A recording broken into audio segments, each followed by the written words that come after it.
राम श्री चैतन्य मनोभीष्टं स्थापितं येन भूतले स्वयं रूपकरामह्यं तदानि सुबदानिहम् वन्देऽहं श्रीगुरु श्रीयुतपथकमलं श्रीगुरुन् वैष्णवं श्रीरूपं साग्रजातं सगुणनिकुणाथान्तं तं सजीवं साद्वैतं सावधूतं परिजनसहितं कृष्णचैतन्यदेवं श्रीराधाकृष्णपादान् सहगणललिता श्रीविशाखान्वितांश हे कृष्णा करुणा सिन्धु दीनबन्धु जगत्पते गोपीश गोपिका कान्त राधा कान्त नमोस्तुते तप्त काञ्चन गौराङ्गी राधे वृन्दावनेश्वरी वृषभानुसुते देवी प्रणमामि हरिप्रिय वाञ्छा कल्पतरुभ्यश्च कृपा सिन्धुभ्य एव च पतितानां पावनेभ्यो वैष्णवेभ्यो नमो नमः मूकं करोति वाचालं पङ्कुं लङ्घयति गिरिं यत्कृपा तमहं वन्दे परमानन्दमाधवं ശ്രീചൈതന്യമീശ്വരം ഹരേ കൃഷ്ണ. അപ്പോ നമുക്കേവർക്കും ഒരുപാട് ആശ്വസിക്കാൻ വകയുള്ള ഒരു ശ്ലോകമാണ് ഇന്ന് നമ്മൾ എടുത്തിരിക്കുന്നത്, അല്ലെ? നമ്മളിപ്പോ ഭക്തിമാർഗത്തിലുണ്ട്. പക്ഷെ ഏത് കാരണം കൊണ്ട്, കാരണം കൊണ്ട് നമ്മൾ ഇതിൽ നിന്ന് തെറിച്ചു പോകുന്നുള്ളത് നമുക്കറിയില്ല, അല്ലെ? എപ്പോഴും തെറിച്ചു പോകാനുള്ള സാധ്യതയുണ്ട്. നമ്മൾ ആരും അഹങ്കരിക്കേണ്ട, ഞാൻ ഒന്നൊന്നര പുള്ളിയാണ്, ഞാൻ ഇതിൽ തന്നെ ഉറച്ചു നിൽക്കും എന്നൊന്നും നമുക്ക് പറയാൻ പറ്റില്ല, അല്ലേ? അത് നമ്മുടെ ഡെസ്റ്റിനേഷൻ പോലെ ഇരിക്കും. ഭഗവാനും കൂടെ വിചാരിക്കണം, അല്ലെ? അപ്പോ പക്ഷെ എന്നിരുന്നാലും നമുക്ക് ഒരുപാട് ആശ്വസിക്കാനുള്ള വകയാണ് ഈ ശ്ലോകം നമുക്ക് തരുന്നത്. ഫോർ എക്സാമ്പിൾ, ഇപ്പൊ തന്നെ ഭാഗവതം വായിച്ചപ്പോൾ തന്നെ നമുക്കത് മനസ്സിലായിട്ടുണ്ടാവും, അല്ലെ? നമ്മളിപ്പോ എന്താണ് എല്ലാ ദിവസവും രാവിലെ എണീറ്റ് കുളിച്ച് വളരെ കഷ്ടപ്പെട്ട് ഈ ഭക്തി സംഘത്തിൽ നമ്മൾ ചേരുന്നു, ഈ സത്സംഗത്തിൽ നമ്മൾ ചേരുന്നു, നമ്മൾ എല്ലാവരും കൂടെ കൂടി നാമം ജപിക്കുന്നു, അല്ലെ? അല്ലാതെ നമ്മൾ നാമം ജപിക്കുന്നുണ്ട്. അപ്പൊ അതിന്റെയൊക്കെ പുണ്യങ്ങൾ നമ്മൾ തീർച്ചയായിട്ടും ആർജിക്കും. ഒരു പക്ഷേ നമുക്ക് ആ പുണ്യത്തിന്റെ ആവശ്യമില്ല എങ്കിൽ, നമ്മൾ അതിനുവേണ്ടിയല്ല ചെയ്യുന്നതെങ്കിൽ പോലും അതെല്ലാം നമ്മുടെ നമ്മുടെ വൈകുണ്ഠ അക്കൗണ്ടിൽ കയറിക്കൊണ്ടിരിക്കുക, നമ്മൾ അറിഞ്ഞോ അറിയാതെയോ കയറിക്കൊണ്ടിരിക്കുക, അല്ലേ? അപ്പോ അങ്ങനെ കുറെ പുണ്യ ക്രെഡിറ്റുകൾ നമ്മൾ ആർജിച്ചിട്ടുണ്ട്. പക്ഷെ എന്തോ കാരണം കൊണ്ട് നമ്മൾ ആരും ഫോൾ ഡൗൺ ആവില്ലെന്ന് നമുക്ക് ഉറപ്പിച്ച് പറയാനൊന്നും പറ്റത്തില്ല. നാളെ എന്ത് സംഭവിക്കും നമുക്ക് അറിയത്തില്ല, അല്ലേ? അങ്ങനെയുള്ള അഹങ്കാരം ആരും വെച്ച് പുലർത്തരുത്. അതെല്ലാം ഭഗവാന്റെ ഇച്ഛയുടെ കയ്യിലാണ്. പിന്നെ നമ്മുടെ പൂർവ ജന്മ പുണ്യ പാപങ്ങളുടെ ഫലം കൂടെയുണ്ട്, അല്ലേ? വേറെ ആരെയും നമ്മൾ അതിൽ കുറ്റപ്പെടുത്താനില്ല. കാര്യം വേറെ ആരും അതിനകത്ത് പങ്കില്ല, നമ്മൾ മാത്രമേ ഉള്ളൂ. നമ്മൾ ചിലപ്പോൾ നമ്മളെ അച്ഛനെയും അമ്മയും നാട്ടുകാരെയും വീട്ടുകാരെയൊക്കെ പറയും, അതൊക്കെ വെറുതെയാണ്. അതൊക്കെ നമ്മുടെ ഒരു എക്സ്ക്യൂസാണ്, രക്ഷപ്പെടാനുള്ള ഒരു എക്സ്ക്യൂസാണ്. അല്ലാതെ അവരും നമ്മൾ തമ്മിൽ യാതൊരു ബന്ധവുമില്ല. അവരൊക്കെ ഇപ്പൊ നമ്മൾ ബന്ധം അതായത് ഈ ജന്മത്തിലല്ല.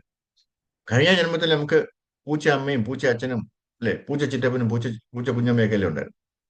അതിനു മുമ്പേ എലി അച്ഛനും എലി അമ്മയും എലി കുഞ്ഞമ്മയും എലി ചിറ്റപ്പനും ഒക്കെ അല്ലേ ഉണ്ടായിരുന്നു. ഇപ്പൊ ഉള്ളവര് പറഞ്ഞിട്ട് വല്ല കഥയുണ്ട്, അല്ലേ? അപ്പൊ നമുക്കറിയത്തില്ല എന്തുമാത്രം ജന്മങ്ങൾ നമ്മൾ എടുത്തിട്ടുണ്ട്, അല്ലെ? പക്ഷെ ഇപ്പൊ നമ്മള് എത്രയോ ജന്മങ്ങളുടെ കോടി ജന്മങ്ങളുടെ പുണ്യഫലങ്ങൾ കൊണ്ട് നമുക്കിപ്പോ ഒരു മനുഷ്യജന്മം കിട്ടി. അത് വളരെ എളുപ്പമാണെന്ന് ചോദിച്ചാൽ ഒട്ടുമല്ല, ഒരിക്കലും അല്ല, അല്ലെ? ഒരു മനുഷ്യജന്മം കിട്ടുക എന്ന് പറയുന്നത് അത്രയും പ്രയാസമാണ്. അതിലുപരി ഈ മനുഷ്യജന്മത്തിൽ ഭക്തി കിട്ടുക എന്ന് പറയുന്നത് ഭയങ്കര സുഹൃതം, അല്ലെ? അപ്പൊ അത് നമ്മളെ കയ്യിലല്ല. നമ്മുടെ കയ്യിലാണോന്ന് ചോദിച്ചാൽ ആണ്. പക്ഷെ ഭഗവാന്റെ ഒരു മേഴ്സിയും കൂടെ അതിനകത്തുണ്ട്. എന്തുകൊണ്ട് ഭഗവാന്റെ മേഴ്സി കിട്ടിയെന്ന് അത് വേറെ കാര്യം. അത് നമ്മൾ എന്തൊക്കെയോ കാര്യങ്ങൾ ചെയ്തിട്ടുണ്ട്, ഭഗവാൻ ഇഷ്ടമുള്ള കാര്യങ്ങളൊക്കെ നമ്മൾ ചെയ്തിട്ടുണ്ട്, അല്ലെ? അപ്പൊ അതുകൊണ്ടാണ്. അപ്പൊ ഒരു പക്ഷേ നമ്മൾ ഫാൾ ഡൗൺ ആയി പോയാലും നമ്മൾ വിഷമിക്കേണ്ടതില്ല.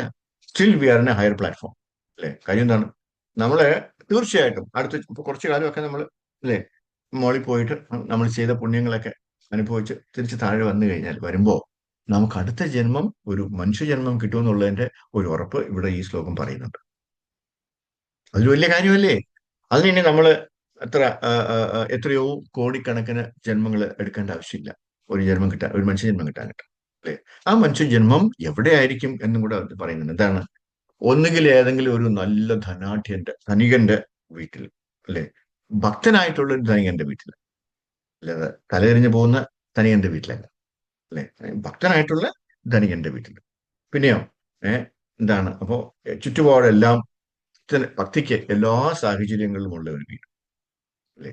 അപ്പൊ നമ്മള് ആദ്യമേ തുടങ്ങേണ്ട ആവശ്യമില്ല.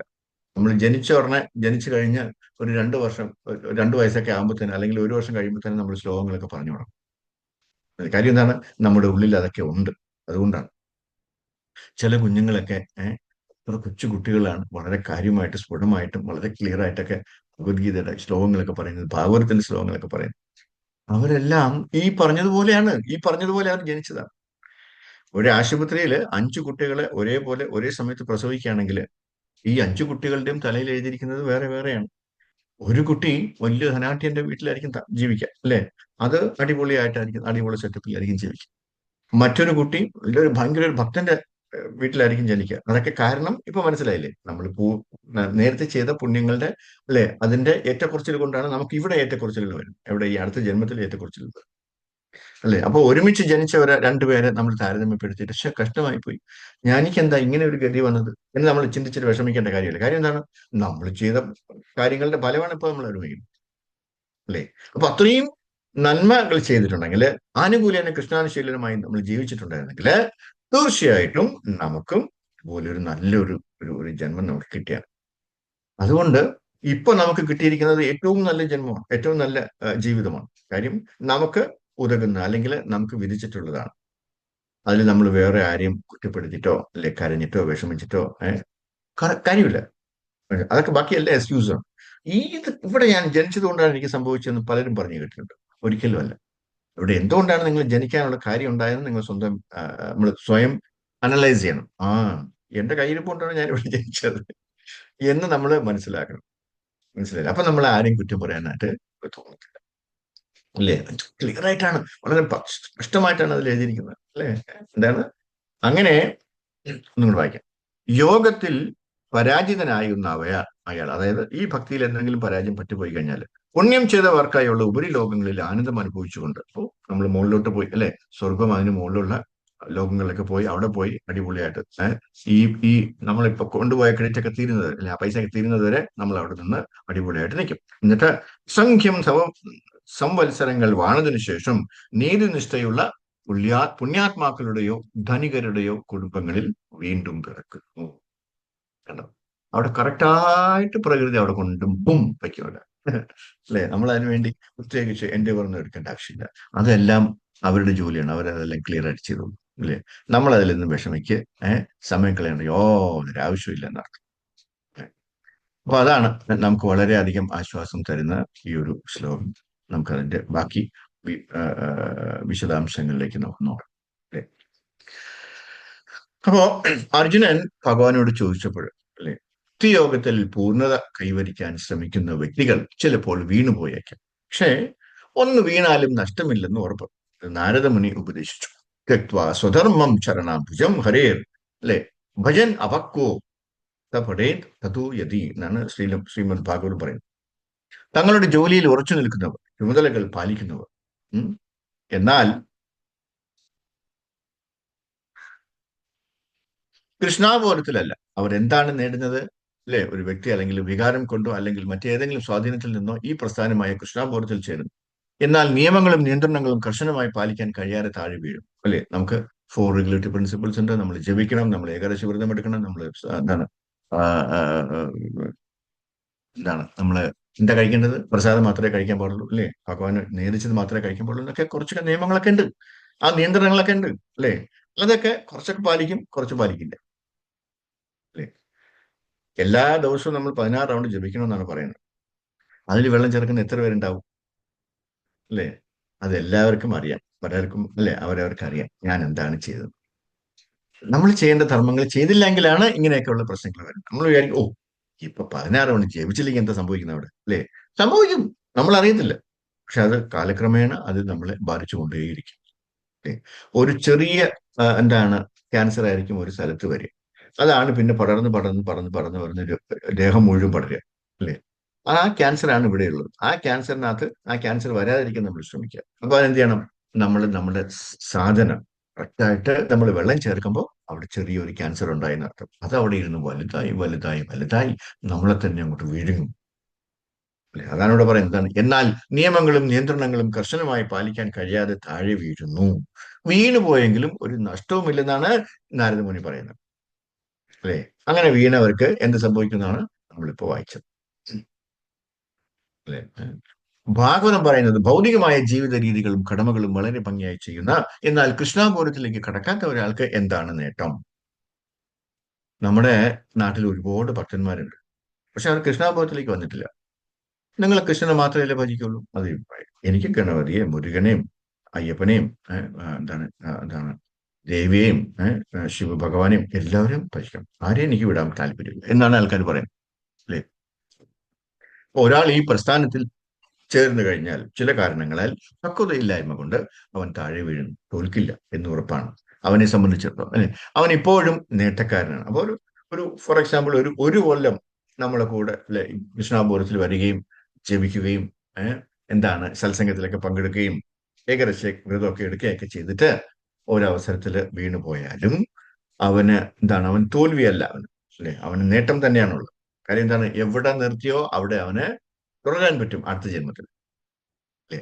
പിന്നെ ഇവിടെ എന്താ പറയുന്നത്? ഭഗവാൻ തന്നെ ഒരു ഉറപ്പ് തരുന്നത്, അടുത്ത ജന്മത്തിൽ നിനക്ക് തീർച്ചയായിട്ടും മനുഷ്യജന്മം കിട്ടും എന്നുള്ളൊരു ഉറപ്പ് കൂടെ തരുന്നുണ്ട്. അത് നമുക്കൊരു പ്ലസ് പോയിന്റ് ആണ്, അല്ലെ? ഇനി കൊക്കത്തൊള്ളായിരം സ്പീഷീസിലൂടെ കടന്നു പോകേണ്ട ആവശ്യമില്ലല്ലോ.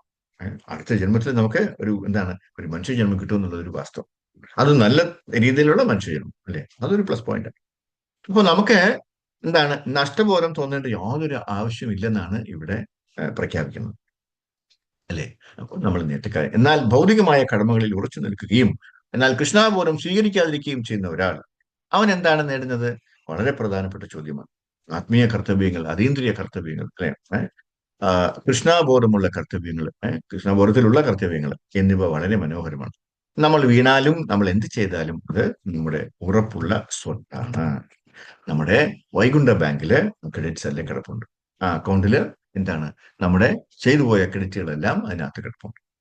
പിന്നെ ഈ ഭൗതിക ലോകത്ത് നമ്മൾ എന്ത് നേടിയാലും നമ്മൾ വളരെ ധനികനും നല്ല നല്ല ജോലിയിലൊക്കെ ഇരിക്കുന്നവരും, അല്ലെ, ആയിത്തീരുന്നു എന്ന് കരുതുക. എന്നാൽ ഈ ശരീരം അവസാനിച്ച ഉടനെ എല്ലാം അവസാനിക്കുന്നു.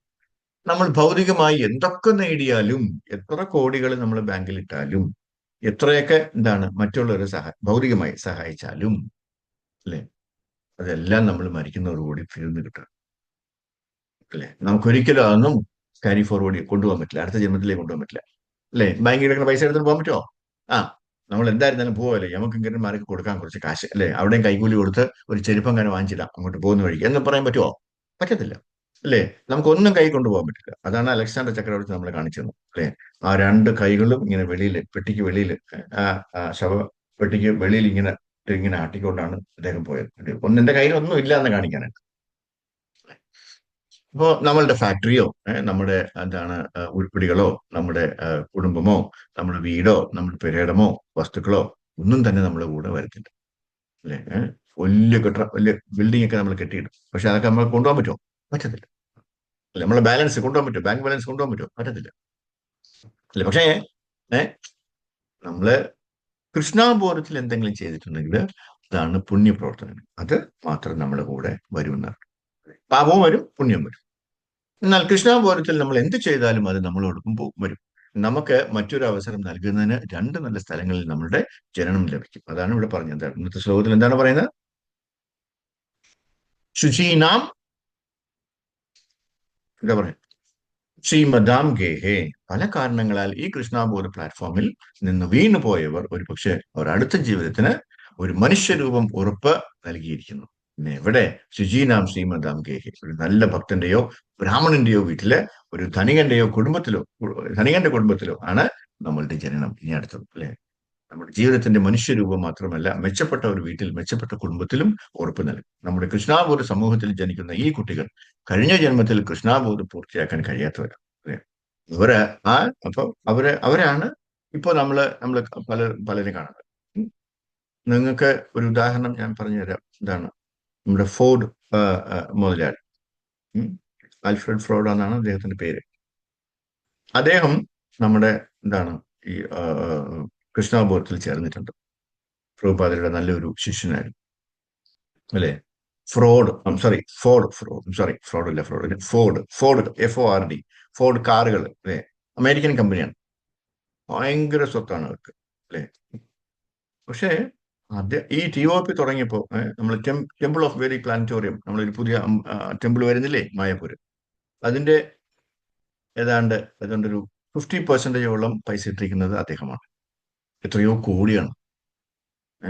നമ്മളൊരു 50,000 രൂപ കൊടുത്തിട്ട് വലിയ കാര്യമായിട്ട് കൊണ്ടു നടക്കുക, അല്ലേ? അവിടെ 550 കോടി എങ്ങാണ്ടാണ് കൊടുത്തിരിക്കുന്നത് അദ്ദേഹം.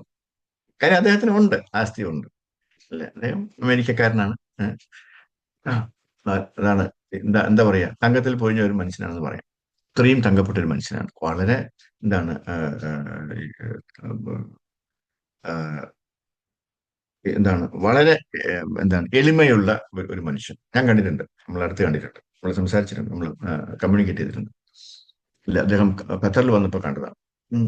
അത്രയും നല്ലൊരു മനുഷ്യനാണ്. അപ്പൊ അങ്ങനെയുള്ള കുടുംബങ്ങളിൽ അദ്ദേഹത്തെ, അപ്പൊ അദ്ദേഹം എന്താ ചെയ്തത്? കഴിഞ്ഞ ജന്മത്തില് എന്തോ കൃഷ്ണബോധത്തിൽ വന്നിട്ട് കംപ്ലീറ്റ് ചെയ്യാൻ പറ്റില്ല. അതുകൊണ്ടാണ് അദ്ദേഹത്തിന് അങ്ങനെ ഒരു ജന്മം ഇപ്പോ ഈ ജന്മത്തിൽ കിട്ടിയത്, അല്ലെ? ഫോർഡിന്റെ മകനായിട്ട് ജനിക്കാൻ പറ്റിയത്, അല്ലെ? അപ്പൊ അതാണ്. അപ്പോ ഭക്തരായ ഭാര്യ ഭർത്താക്കന്മാരുടെ കുടുംബത്തിൽ ജനിക്കാൻ അവർ ഭാഗ്യപ്പെട്ടിരിക്കുന്നു. അതുകൊണ്ട് അവർ അതുകൊണ്ടാണ് ചില കുട്ടികളൊക്കെ കണ്ടിട്ടില്ല, അവരെ കർത്താല കൈ കൊടുത്തു കഴിഞ്ഞാൽ അവർ കറക്റ്റായിട്ട് അടിക്കും, നല്ല താളത്തിലടിക്കും, അല്ലേ? ഇതൊന്നും അറിഞ്ഞിടാത്ത പിള്ളേരെ കൈ കൊടുത്തു കഴിഞ്ഞാൽ അത് ഒന്ന് വലിച്ചു പൊട്ടിക്കും, അല്ലെങ്കിൽ കടിച്ചു തിന്നും, അല്ലെങ്കിൽ എന്തെങ്കിലും വലിച്ചെറിയും, അല്ലെങ്കിൽ പൊട്ടിച്ചു കളയും, അല്ലെങ്കിൽ അവതാളം അടിക്കും. പക്ഷെ കൃഷ്ണാപുരത്തിലുള്ള കുട്ടികൾ, കൊച്ചു കുട്ടികൾ, നമുക്ക് തന്നെ ഇപ്പൊ നേരെ കർത്താൽ അടിക്കാൻ അറിയില്ല, ഇത്രയൊക്കെ അടിച്ചിട്ട്. പക്ഷെ അവര് ഒരു ഇതുമില്ല, പ്രാക്ടീസും ഇല്ലാതെ ആദ്യമേ തന്നെ ഡിങ് ടക ഡിങ് അടിച്ചു വിടും, അല്ലെ? അപ്പൊ അതൊക്കെ എന്തുകൊണ്ടാണ്? അവർക്ക് കഴിഞ്ഞ ജന്മത്തിലൊക്കെ ചെയ്തിരുന്നതാണ്. ആ പ്രാക്ടീസാണ് അവരുടെ മനസ്സിലുണ്ട്, അവരുടെ ഉള്ളിലുണ്ട്. അല്ലെങ്കിൽ അത് സാധ്യമല്ല തന്നെ, അല്ലെ? ചില കുട്ടികളൊക്കെ ശ്ലോകം പറയുന്നത് കേട്ടിട്ടില്ലേ? കുടുകുടുകുടുകുടുകുടാ പറയാണ്. നമ്മൾ എത്ര കാലം പഠിച്ചിട്ട് നമുക്ക് കാണാൻ പഠിക്കാൻ പറ്റുന്നുണ്ട്? കാണാൻ പറയാൻ പറ്റുന്നില്ല, നോക്കിയേ വായിക്കാൻ പറ്റുള്ളൂ, അല്ലേ? പക്ഷെ കുഞ്ഞുങ്ങൾ, കൊച്ചു കുട്ടികൾ, അല്ലെ? അവർക്ക് എന്തുകൊണ്ട് പറയാൻ പറ്റുന്നു? അതേ ക്ലാസ്സിൽ പഠിക്കുന്ന വേറൊരു കൊച്ചിനെ എടുത്തു കഴിഞ്ഞാൽ അവൻ എന്തുകൊണ്ട് പറയാൻ പറ്റുന്നില്ല? അതാണ്. അതുകൊണ്ടാണ്, അല്ലെ? നമ്മൾ അതൊക്കെ തെളിവാണ്. അവര് കഴിഞ്ഞ ജന്മങ്ങളിലൊക്കെ ഒരുപാട് ഭഗവാന്റെ സേവ ചെയ്തിട്ട് മുഴുമിപ്പിക്കാൻ പറ്റിയ ആത്മാക്കളാണ് ഇവര്, അല്ലെ? അപ്പൊ അവരൊക്കെ ഇതൊക്കെ നേരത്തെ അഭ്യസിച്ചവരാണ്. അതുകൊണ്ട് അവർ വേഗം പുരോഗമിക്കുന്നു, അല്ലെ? അങ്ങനെ ഒത്തിരി കുട്ടികളെ നമുക്ക് ഉദാഹരണമായി കാണിക്കാൻ പറ്റും. അതുകൊണ്ട് നമ്മൾ ശാസ്ത്ര ദർശനത്തിന് നിന്ന് പഠിക്കണം. ചക്ഷു, അല്ലെ? നമ്മൾ എങ്ങനെ കാണും ആധികാരിക ഗ്രന്ഥങ്ങളുടെ പ്രസ്താവനകളാണ്. ശുചീനാം ശ്രീമതാം ഗേഹെ. അതിനാൽ ഈ കുട്ടികൾ ഒരു ഭക്തനായ അച്ഛന്റെയും ഭക്തനായ അമ്മയുടെയും മക്കളായി ജനിക്കുന്നു. ഇപ്പോൾ അവർ വീണ്ടും തന്റെ കഴിഞ്ഞ ജീവിതം നഷ്ടപ്പെട്ടു പോയതിന്റെ നിന്ന് തുടങ്ങി, എവിടെയാണോ അവർ നിർത്തിയത്, എവിടെയാണ് സ്റ്റോപ്പ് ചെയ്തത്, എവിടെയാണോ അവർക്ക് തടസ്സം വന്നത്, അവിടെ നിന്ന് അവർക്ക് തുടങ്ങാൻ പറ്റും. ആദ്യമേ തൊട്ട് തുടങ്ങേണ്ട ആവശ്യമില്ല. കൃഷ്ണാബോധം അദ്ദേഹം 50% നിർവഹിച്ചു എന്ന് കരുതുക. അതിനാൽ അവൻ ആ ആ ആത്മാവിനെ ഈ ജീവിതത്തിൽ നിന്ന് 51% തൊട്ട് ആരംഭിക്കേണ്ടത്. ആ 50% അദ്ദേഹത്തിന്റെ അല്ലെങ്കിൽ ആത്മാവിന്റെ സ്റ്റോക്കിൽ ഉണ്ടാവുന്ന അർത്ഥം. എന്നാൽ സാധാരണ കർമ്മികൾ 100% ജീവിതത്തിന്റെ മറ്റൊരു, അല്ലെ, അധ്യായം ശതമാനം നഷ്ടപ്പെട്ടവരാണ്. അവരുടെ കർമ്മം അനുസരിച്ച് ജീവിതത്തിന്റെ മറ്റൊരു അധ്യായം തുടങ്ങണം. അവർ ഒന്നേന്ന് തുടങ്ങണം, ABC തുടങ്ങണം, അല്ലെ? അദ്ദേഹം ഒന്നുകിൽ ഒരു മനുഷ്യനോ അല്ലെങ്കിൽ നായയോ, ഉറപ്പില്ല, നമുക്ക് എന്ത് വേണമെങ്കിലും ആവും, അല്ലെ? ഒരു നായയുടെ മാനസികാവസ്ഥ നിലനിർത്തിയാൽ അയാൾക്ക് ഒരു നായയുടെ ശരീരം ലഭിക്കും. ഈ ജീവിതത്തിൽ അവരുണ്ടാക്കിയ ഈ സ്വത്തെല്ലാം നരകത്തിലേക്ക് പോകും. നായയുടെ മാനസികാവസ്ഥ നിലനിർത്തിയാൽ നായയായി മാറും. അവനൊരു ദൈവത്തിന്റെ മാനസികാവസ്ഥ നിലനിർത്തിയാൽ അവരും ഒരു ദൈവമായി മാറും. എന്നാൽ അത് അവന്റെ ജോലിയെ ആശ്രയിച്ചിരിക്കും. എന്താണോ ചെയ്യുന്നത്, എങ്ങനെയാണോ പ്രവർത്തിക്കുന്നത്, എന്തൊക്കെ പ്രവർത്തികളാണ് ചെയ്യുന്നത് എന്നനുസരിച്ചിരിക്കും, അല്ലേ? അതുകൊണ്ടാണ് നമ്മൾ കൂടുതൽ ഈ പട്ടിയുടെയും പൂച്ചയുടെയൊക്കെ പോരെന്ന് പറയുന്നത്. കാരണം അവരോട് നമുക്കൊരു അറ്റാച്ച്മെന്റ് തോന്നും. അറ്റാച്ച്മെന്റ് തോന്നിക്കഴിഞ്ഞാൽ മരിക്കുന്ന സമയത്ത് നമ്മൾ ഈ പട്ടിയും പൂച്ചയാണോ ആലോചിക്കുന്നെങ്കിൽ എന്തായി മാറും ഞാൻ പറയേണ്ട ആവശ്യമില്ലല്ലോ, അല്ലേ? കിട്ടി, ചോദിച്ചു വാങ്ങിച്ചു. അതുകൊണ്ട് എന്താ ചെയ്യേണ്ടത്? എപ്പോഴും നമ്മൾ ഹരേ കൃഷ്ണ മഹാമന്ത്രം പറഞ്ഞുകൊണ്ടിരിക്കാൻ നോക്കുക. നമ്മൾ എപ്പോഴും പറയാറില്ലേ, അല്ലേ? കൃഷ്ണ എന്ന് നമ്മുടെ നാക്കില് അല്ലെങ്കിൽ വായിക്കത്ത് എപ്പോഴും ഉണ്ടാവണം. നമ്മുടെ നാക്കില് നമ്മൾ അതുകൊണ്ട് എന്ത് പറഞ്ഞാലും കൃഷ്ണ എന്നായിരിക്കും. അത് ശീലിക്കണം, അതാണ് ശീലിക്കണം, അല്ലേ? അതിന് പകരം നമ്മൾ പട്ടിയും പൂച്ചയും വിളിച്ചുകൊണ്ടിരുന്നാൽ അതേ നമ്മുടെ വായിക്കത്ത് വരത്തുള്ളൂ. നമുക്കൊരിക്കലും നമ്മളെ പ്രകൃതിയെ പറ്റിക്കാൻ പറ്റും, ഭഗവാനെ പറ്റിക്കാൻ പറ്റില്ല. നമ്മൾ വിചാരിക്കും, ഇപ്പൊ എനിക്ക് 35 വയസ്സല്ലേ ആയുള്ളൂ, ഞാനൊരു 95 വയസ്സൊക്കെ ആകുമ്പോഴല്ലേ മരിക്കൂ. അപ്പത്തേനും അത് ആലോചിച്ചാൽ പോരി, ഇപ്പോഴേ ഞാൻ അതിനു വേണ്ടി കച്ചകെട്ടണോ? കച്ചകെട്ടണം. കെട്ടിയില്ലെങ്കിൽ നമ്മളെ കച്ച കെട്ടിക്കളയാ, അല്ലേ? അപ്പോ ഈ പൊതുവെ കർമ്മികള് ഇത്ര നല്ല മാനസികാവസ്ഥയുള്ളവരല്ല. അതിനാൽ അപകട സാധ്യതയുണ്ട്, അല്ലെ? നമുക്കറിയില്ല. കർമ്മണ ദൈവ നേത്രേണ, ന്യായവിധി മേൽത്തട്ടിലുള്ള അധികാരി നിർവഹിക്കും, അല്ലെ? കർമ്മണ ദൈവ നേത്രേണ. അയാൾ ബോധം നിലനിർത്തിയതിനാൽ അയാൾക്ക് ഒരു പ്രത്യേക തരം ശരീരം ലഭിക്കും. എന്ത് ബോധം? ഹരേ കൃഷ്ണാബോധം. അതിനാൽ നമ്മുടെ ബിസിനസ് എന്താണ്? ഈ കൃഷ്ണാബോധ പ്രസ്ഥാനം അനുയായികളെ കൃഷ്ണാബോധത്തിലേക്ക് പരിശീലിപ്പിക്കുക എന്നതാണ്. അങ്ങനെ അടുത്ത ജന്മത്തിൽ അദ്ദേഹത്തിന് കൃഷ്ണാപുരം അന്തരീക്ഷം ലഭിക്കും, അല്ലെ? ഉടനടി ഉയർത്തില്ലെങ്കിൽ നേരിട്ട് കൃഷ്ണന്റെ വാസസ്ഥലത്തേക്ക്, അല്ലെ? അതും സാധ്യമാണ്. അതായത് നമ്മൾ വിജയിക്കുകയാണെങ്കിൽ, നമ്മൾ കണ്ടിന്യൂസ് ആയിട്ട് നമ്മൾ അന്തകാലേക്ഷ മാമേകം ശരണം മുച്ച കളയപുരം ആയി കഴിഞ്ഞാൽ, അവസാനത്തെ കാലത്ത് നമുക്ക് ഭഗവാനെ ഓർക്കാൻ പറ്റിയാല് ഡിം നമ്മൾ നേരെ എവിടെ എത്തി? കണ്ണുറക്കുമ്പോ എവിടെ? ഗുരുവൃന്ദാവനത്തിലെത്തി. നമ്മളെത്തി, നമ്മുടെ സ്റ്റേഷനിലെത്തി, അല്ലെ? നമ്മുടെ ഡെസ്റ്റിനേഷനിലെത്തി. പിന്നെ നമ്മൾ ഭയപ്പെടേണ്ട ആവശ്യമില്ല, അല്ലെ? പിന്നെ അത് തിരിച്ചു വരവ് ഒരിക്കലും ഉണ്ടാവില്ല. ഒരു പ്രാവശ്യം വന്നതിന്റെ അനുഭവം നമുക്കുള്ളത് കൊണ്ട് പിന്നെ വരണമെന്ന് തോന്നത്തേ ഇല്ല. ഇല്ലേ? പിന്നെ നമ്മൾ എന്താണ്, ഗോലോകവൃത്താനത്തിൽ എത്തിക്കഴിഞ്ഞാൽ പിന്നെ നമ്മൾ എപ്പോഴും ഈ ചൂടുവെള്ളത്തിൽ വീണ പൂച്ച പോലെയാണ്, അല്ലേ? തണുത്ത വെള്ളമാണെങ്കിൽ നമുക്ക് ഭയം ഉണ്ടാവും.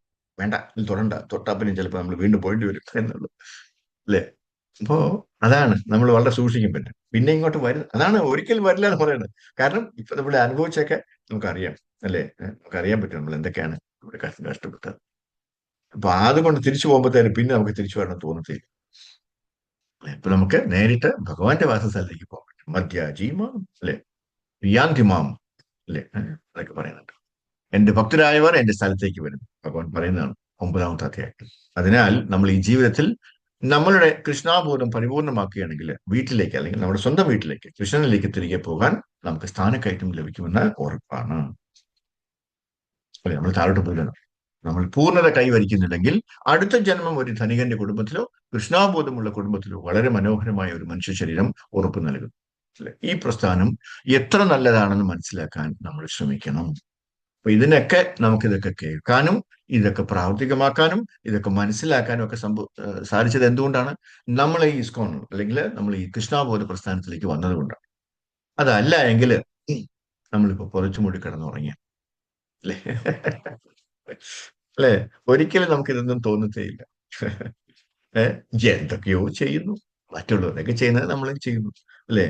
അവസാനം ഒന്നുമില്ലാതെ ഡിം കിടക്കണം, വീണ്ടും ജനിക്കുന്നു, വലിയ പഴുതാരയോ പൂച്ചയോ പാറ്റയായിട്ടോ, അല്ലെ? അപ്പൊ അതാണ് നമ്മൾ മനസ്സിലാക്കേണ്ടത്. ഈ പ്രസ്ഥാനത്തിലേക്ക് വന്നതുകൊണ്ടാണ് നമുക്ക് ഇതൊക്കെ മനസ്സിലാക്കാൻ സാധിച്ചത്. അപ്പൊ എത്ര നല്ലതാണ് ഈ പ്രസ്ഥാനം എന്ന് നമ്മൾ മനസ്സിലാക്കാൻ ശ്രമിക്കുക. അപ്പൊ ആരെയും देखो താരെ കഹോ കൃഷ്ണ ഉപദേശ്, അല്ലെ? എന്നിട്ട് എന്ത് ചെയ്യണം? നമുക്ക് മറ്റുള്ളവർക്കും കൂടെ ഈ ആനന്ദം കൊടുക്കാൻ, പകർന്നു കൊടുക്കാൻ വേണം നമ്മൾ ശ്രമിക്കാൻ. നമ്മൾ എന്തുമാത്രം ആൾക്കാർക്ക് ഇത് പകർന്നു കൊടുക്കുന്നോ അത്രയും പുണ്യം നമ്മൾ കൂടുതൽ കൂടുതൽ കിട്ടിക്കൊണ്ടിരിക്കുകയാണെന്ന് അർത്ഥം. നോക്കൂ, അല്ലേ? എവിടെയും പോസിറ്റീവേ ഉള്ളൂ, നമുക്ക് നേട്ടം മാത്രമേ ഉള്ളൂ, നഷ്ടമേ ഇല്ല, അല്ലേ? ഒരു 10 ചുവട് നടന്നിട്ട് ഒരാളുടെ വീട്ടിൽ പോയി നമ്മൾ ഇത് ഹരേ കൃഷ്ണ മഹാമന്ത്രം പറഞ്ഞു കൊടുത്തിട്ടുണ്ടെങ്കിൽ തീർച്ചയായിട്ടും ആ 10 ചുവടും നമുക്ക് ഉപയോഗപ്പെടുമാണ്, അല്ലേ? അതൊക്കെ നമ്മുടെ ക്രെഡിറ്റ് കയറിക്കൊണ്ടിരിക്കുകയാണെന്ന് അർത്ഥം. ഒരിക്കലും, അല്ലെ, ഒരു പൂ പറിച്ച് നമ്മൾ ഭഗവാന്റെ കാൽക്കൽ വെച്ച് കഴിഞ്ഞാൽ അതുവരെ അവിടെ കൗണ്ടഡ് ആണ്. ആരോടെങ്കിലും ഹരികൃഷ്ണ പറഞ്ഞാൽ അത് കൗണ്ടഡ് ആണ്. ഇനി ഒന്നും കൗണ്ടഡ് അല്ലാതെ വരില്ല. കാര്യം അതിനൊക്കെ ഇവിടെ ആൾക്കാരെ ഇഷ്ടം പോലെ ഉണ്ട്, നമുക്ക് കാണാൻ പറ്റില്ല. അവര് നമുക്ക് ചുറ്റാകെ നിപ്പുണ്ട്. ആരും പേടിക്കണ്ട, അവരാരും നമ്മളെ ഉപദ്രവിക്കില്ല. ഉപദ്രവിക്കുന്ന അവരല്ല അവർ. നമ്മൾ എന്താ ചെയ്യണമെന്ന് നോക്കാൻ വേണ്ടി അവരെ നിയോഗിച്ചിരിക്കുകയാണ് ഭഗവാൻ. അവരുടെ ജോലി അവർ കറക്റ്റായിട്ട് ചെയ്യുന്നു. നമ്മൾ ഇനി എവിടെ കയറി ഒളിച്ചിരുന്നു കഴിഞ്ഞാലും അതിന്റെ അടുത്ത് തന്നെ ഉണ്ടാവും ഇവരൊക്കെ, അല്ലേ? നമ്മൾ ഇനി എത്രയൊക്കെ ഇരുട്ട് മുറിയിൽ ഇരുന്നാൽ അവർക്ക് ഇരുട്ടത്തൊക്കെ കണ്ടു കാണാൻ പറ്റും, അല്ലേ? അങ്ങനെയുള്ള ആൾക്കാരാണ് നമ്മുടെ കൂടെയുള്ളത്. അവരെല്ലാവരും പ്രകൃതിയാണ്. അത് അവരെന്ത് ചെയ്യണു? അവരെല്ലാവരും നമ്മൾ ഓരോ കുറ്റങ്ങൾ ചെയ്യുമ്പോഴും മനസ്സിൽ ചിന്തിക്കുന്നത് പോലും അവരത് എഴുതി വെക്കും. അവന്റെ ഉള്ളിൽ ഇത്ര ഒരു വൃത്തികെട്ട സ്വഭാവം, ഒരു ചിന്ത വന്നിട്ടുണ്ട്, അതിന് ഒരു നെഗറ്റീവ് മാർക്ക്, അല്ലെ? ഇങ്ങനെ മാർക്കറ്റ് ഇരിക്കുകയാണ് ഓരോ നിമിഷവും. അപ്പൊ നമ്മൾ എന്ത് ചെയ്യണം? പോസിറ്റീവായിട്ടുള്ള പ്ലസ് പോയിന്റ് മാത്രമേ കിട്ടാനുള്ള വഴി വേണം നമ്മൾ ചിന്തിക്കാൻ. നെഗറ്റീവ് മാർക്ക് കിട്ടാൻ പാടില്ല. നമ്മൾ പരീക്ഷയ്ക്കൊക്കെ നെഗറ്റീവ് മാർക്കില്ലേ, ഇല്ലേ? ഉള്ളത് കൂടെ പോകും, അല്ലേ? അപ്പൊ അത് കിട്ടാതിരിക്കാൻ വേണ്ടിയുള്ള ചിന്തകളും, അല്ലെ, പ്രവർത്തനങ്ങളും ആയിരിക്കണം, സ്വഭാവങ്ങളും ആയിരിക്കണം നമുക്ക് വേണം. അപ്പോ ഒരാള് ഒരു ധനിക കുടുംബത്തില്, പണക്കാരന്റെ കുടുംബത്തില് ഒരു ജന്മം എടുക്കുകയാണെങ്കിൽ അതെങ്ങനെ നല്ലതാണ്, അത് ഭഗവത്ഗീതയിലും പറയുന്നു. എന്താണ്? ഭോഗൈശ്വര്യ പ്രസക്താനാം ഭയാ അപഹൃത ചേതസാം. അപഹൃത ചേതസ. ഭൗതികമായ ഇന്ദ്രിയ സംതൃപ്തി, ഭോഗം, ഐശ്വര്യം എന്നീ സൗകര്യങ്ങൾ ലഭിക്കുന്നവർക്ക് കൃഷ്ണാപൂരത്തിലേക്ക് വരാൻ വളരെ പ്രയാസമാണ്. മറ്റൊരു വിധത്തിൽ പറഞ്ഞാൽ അമിതമായ സമ്പത്ത്, സമ്പത്ത് കൃഷ്ണാപൂരത്തിലേക്ക് വരാനുള്ള അയോഗ്യതയായിട്ടാണ് കണക്കാക്കുന്നത്. അല്ലേ? കാരണം അവർക്ക് ഇതൊന്നും അന്വേഷിക്കേണ്ട ആവശ്യം വരില്ല. എന്താണ് അവർ അതിനേക്കുള്ള സമയമില്ല.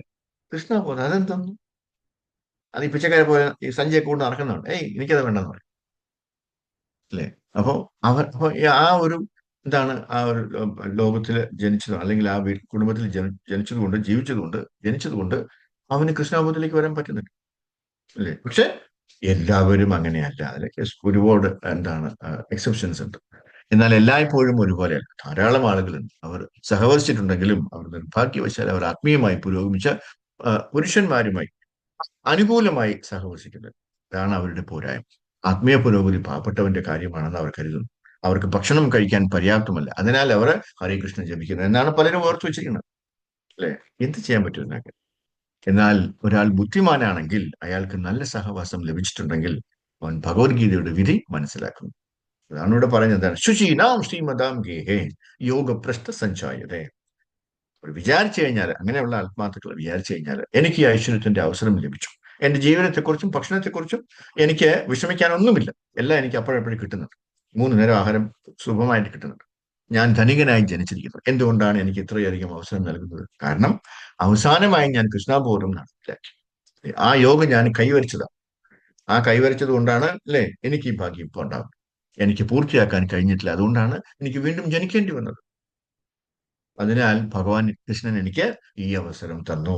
നല്ലൊരു നല്ലൊരു കുടുംബത്തില് ഒരു ഭക്തന്റെ അല്ലെ മകനായിട്ട് ജനിക്കാൻ പറ്റും. ഞാൻ എന്റെ സമയം ലാഭിക്കുകയും കൃഷ്ണാബോധത്തിൽ മുഴുകുകയും ചെയ്യണം. അല്ലെ? അപ്പൊ അതാണ് നമ്മൾ ചെയ്യേണ്ടത്. നിർഭാഗ്യവശാല് മോശം കൂട്ടുകെട്ട് കാരണം അവർ ചിന്തിക്കുന്നത് എന്താണ്? എനിക്ക് ഇഷ്ടംപോലെ കാശുണ്ട്, എന്റെ അച്ഛൻ ഇഷ്ടംപോലെ ഉണ്ടാക്കി വെച്ചിട്ടുണ്ട്, അല്ലെ? ഇത്രയധികം പണം, അച്ഛന്റെ പണം വെറുതെ ഒരു അധ്വാനമില്ലാതെ നമുക്ക് കിട്ടണം, അതിനാൽ ഞാൻ ഒരു വലിയ ഇന്ദ്രിയ ആസ്വാദകനോ തെമ്മാടിയോ ആകണം. അത്രയേ ഉള്ളൂ. ഈ അമേരിക്കയിലുള്ള ഈ ഹിപ്പികളൊക്കെ എവിടുന്ന് വന്നാണെന്നറിയോ? ഭയങ്കര ധനികരായിട്ടുള്ള കുടുംബത്തിൽ വന്നാൽ അവര് ഒരു ജോലി ചെയ്യേണ്ട ആവശ്യമില്ല, ഇഷ്ടംപോലെ കാശാണ് അവരെയല്ലേ. അപ്പൊ അവർ വിചാരിച്ചു, ഈ കാശൊക്കെ ഞാൻ എന്തോ ചെയ്യും, അല്ലേ? എത്ര ചെലവായിട്ട് ഒന്നും തീരുന്നില്ല. അപ്പൊ അവരെന്ത് ചെയ്യും? അടുത്ത സുഖം, അടുത്ത ഇനി കൂടുതൽ ആനന്ദിക്കാനുള്ള വഴി എന്താണ്? അല്ലേ? അപ്പൊ മയക്കുമരുന്നായിക്കോട്ടെ, അല്ലേ? ആദ്യം ആൽക്കഹോളും ഡ്രഗ്സിലൊക്കെ നിന്ന്, അത് കഴിഞ്ഞിട്ട് പിന്നെ മയക്കുമരുന്നിലേക്ക് പോവാം.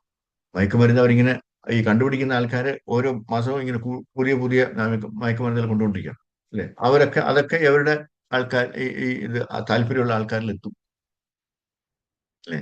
ഇപ്പൊ നമ്മുടെ മൊബൈൽ തുറന്നാൽ നമ്മൾ എപ്പോഴും ഭക്തി മാർഗത്തിലാണെങ്കിൽ ഭക്തിയുള്ള കാര്യങ്ങളൊക്കെ നമ്മളെ മൊബൈലിൽ വന്നുകൊണ്ടിരിക്കും. കണ്ടിട്ടുണ്ടോ നിങ്ങൾ? നമ്മൾ ചോദിക്കാതെ തന്നെ നമുക്ക് നോട്ടിഫിക്കേഷൻ വരും. നോക്കും നോക്കും നോക്കും പറഞ്ഞു. നേരെ മറിച്ച് നമുക്ക് വേറെ എന്തെങ്കിലും ഇന്ദ്രിയ തൃപ്തിയുടെ താല്പര്യങ്ങളാണ് ഉള്ളതെങ്കിൽ അതിന്റെ നോട്ടിഫിക്കേഷൻ ആയിരിക്കും വരിക. ശ്രദ്ധിച്ചിട്ടുണ്ടോ? മൊബൈലിന് പോലും അറിയാം നമ്മൾ എന്താ ചിന്തിക്കണം. അല്ലേ? അപ്പൊ പിന്നെ ഭഗവാന്റെ കാര്യം പ്രകൃതിയുടെ കാര്യം പറയേണ്ട ആവശ്യമുണ്ടോ? അല്ലേ? അപ്പോ ഇവരൊക്കെ എന്താണ്? ഒരു വലിയ ഇന്ദ്രിയ ആസ്വാദകരായിരുന്നു, അല്ലെങ്കിൽ തെമ്മാടികളായിരുന്നു. അത്രേ ഉള്ളൂ. മോശം കൂട്ടുകെട്ടാണ് കാരണം. അതുകൊണ്ട് അവർ കൃഷ്ണാപൂരത്തിലേക്ക് വരുന്നതിന് വീട് വീടാന്തരം പോയി കൃഷ്ണ സന്ദേശം അവരെ യാതൊരു വിവേചനവുമില്ലാതെ അറിയിക്കേണ്ടത് നമ്മുടെ കടമയാണ്. അതുകൊണ്ടാണ് നമ്മൾ ചെയ്തില്ലെങ്കിൽ പിന്നെ ഇതാരും ചെയ്യും? നമുക്കറിയാം കൃഷ്ണാബോധത്തിൽ എന്താണ് നമ്മൾ ചെയ്യുന്നതെന്നും, അല്ലെ? കൃഷ്ണാബോധത്തിൽ വന്നുകൊണ്ടുള്ള ഉപയോഗം എന്താണെന്ന് നമുക്കറിയാം, നന്നായിട്ട് അറിയാം. നമ്മൾ എന്താണ് ചെയ്യേണ്ടതെന്നും, ഭഗവാനെ എങ്ങനെ സ്നേഹിക്കണമെന്നും, ഭഗവാനെ എങ്ങനെ സേവിക്കണമെന്നും, ഭഗവാന്റെ നാമം എങ്ങനെ പറയണമെന്നൊക്കെ നമുക്കറിയാം. എന്തിന് നാമം പറയണമെന്ന് നമുക്കറിയാം.